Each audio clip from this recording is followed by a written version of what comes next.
Okay, no? Ano po ba yung sungay na sinasabi sa aklat ng Revelation? Okay, may mga sungay na binabanggit yan, pero tutok tayo dun sa isang sungay na uusbong, no? Which I believe, yung iba rin naman na nangangaral ng Word of God, especially eschatology, we believe rather, ito yung Antichrist. Kasi bunga nung mga sasabihin niya, di ba, mga panlalait sa Diyos na mga pananalita. So, ayun po, yun lang pong gusto ko sabihin sa inyo. So, ang Antichrist po, believe it or not, siya po ang pinakamasamang taong mabubuhay sa balat ng lupa. Walang kasing sama. So, gladly, ayoko sabihin luckily, walang lucky sa walang lucky sa mga anak ng Diyos. Tayo po ay blessed, di ba? We are blessed. Super blessed. Blessed. Ano na ha? Anong tawag doon? Past tense, pagpala na po tayo, no? Hindi tayo pagpapalain palaang, no? Na pagpala ka na, blessed ka pa, happy ka pa. Okay? So, blessed tayo kasi hindi na po natin maaabutan ng Antichrist. Huwag tayong aalis sa Biblia dahil ang Biblia nagsasabi talaga na wala tayong hint kung sino yung Antichrist. Sabi nila si President Trump, then pinanood ko yung mga vlogs nagpo-point kay President Trump na kung bakit nila nabanggit o nasabi na siya nga yung Antikristo. Mababa po yung, anong tawag dito? Yung argumento na inaano nila.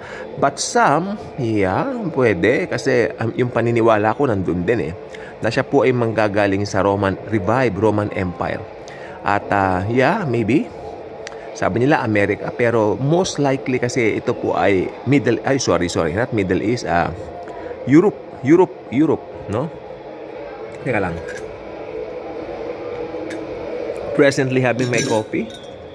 Ang coffee ko po ay Taster's Choice from the United States. No, pinadala po sa akin. So thank you Jesus for this. Ang sarap po ng kapeng ito, grabe. Kaya nga nung bata, no, we grew up with this coffee. Then kapag kami mga bisita po dito sa bahay dati, maglalabas kami ng coffee. Wow!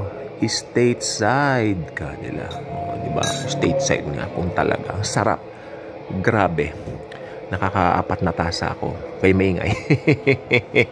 Hindi ako adik. Adik ba? Hindi ako adik sa kape. Okay. So, ayun. Talaga, Europe siya magmumula. Yes. So, yun.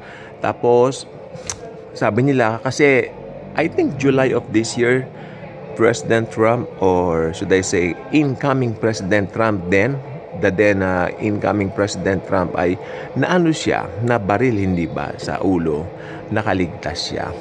Alam niyo po ba na yung sabi nilang nabaril siya and yet bumangon siya, ang babaw nun kasi yung pagkakabaril sa Antichrist na totoo, yung mangyayaring pagkabaril sa Antichrist o pagkamatay niya, malaking event. Samantalang yung kay Trump na yan, hindi naman masyadong pinansin ng ibang mga tao.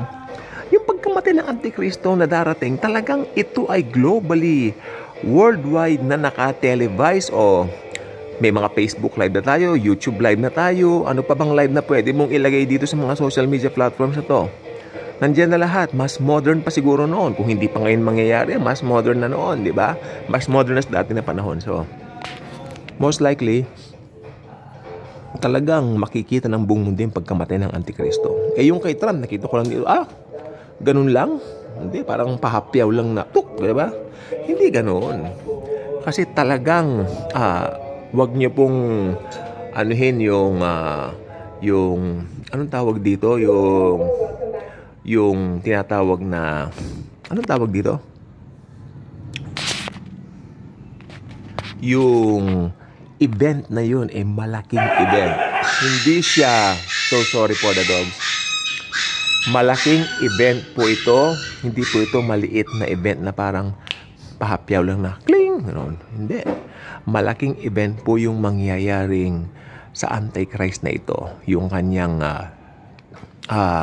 pagkakapatay sa kanya.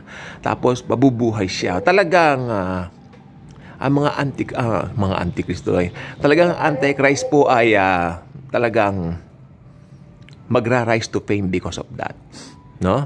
So, yun po gusto ko po sabihin po sa inyo, no?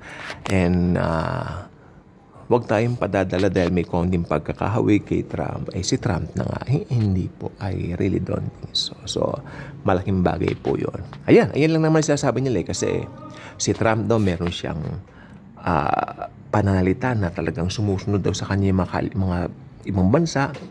Pwede, pero iba yung totoong Antichrist. Dahil yung totoong Antikristo, sobra talaga. No? Sabi ko nga po, hindi na po natin aabutan yan. Once na nanampalataya ka doon sa tinapos na gawa ng Panginoong Jesus, hindi mo na aabutan yung Antikristo. Maliban na lang kung talagang gusto mo. God bless everyone.